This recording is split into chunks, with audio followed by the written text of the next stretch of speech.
Because we basically had shows like Dad's Army, Fawlty Towers, Allo Allo, that made us vote for Brexit, did it? Well, first of all, Patrick, it's lovely to speak to you again. That's a new one on me, actually. I can't really see the connection. It's a classic academic take, isn't it? You know, let's take something that's completely unrelated and let's relate it to something that we don't like. I think if you go back to the 70s and you think about the 70s in a slightly more serious way, then there is something there. We joined the EEC in 1973. There was a referendum in 1975. We decided to stay. And the 70s was, a decade of violence. It was characterized by strife, industrial action, austerity, a sense of things falling apart. There was a socialist experiment and the winter of discontent. So I think all of those things, the Fawlty Towers stuff, the sense of Britain looking back as well and thinking about the war, because this is the end of the post-war era.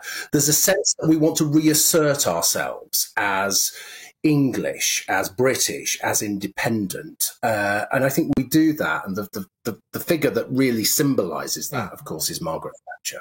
So I think there is something there, but I think hanging it on Allo Allo is frankly it absolutely is. But I've got to be honest. I think that the study here kind of misses the point a little bit. I think you identify some key things there, where there was a sense of Britain wanting to reassert itself.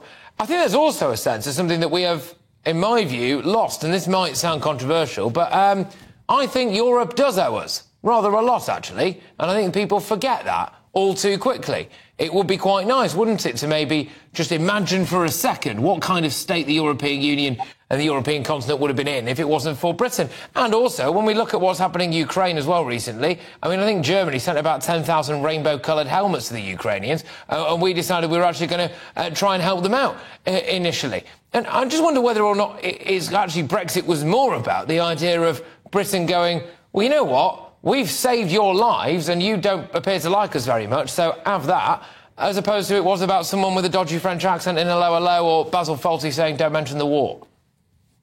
Yeah, I think you're absolutely right. And you only have to look at what happened.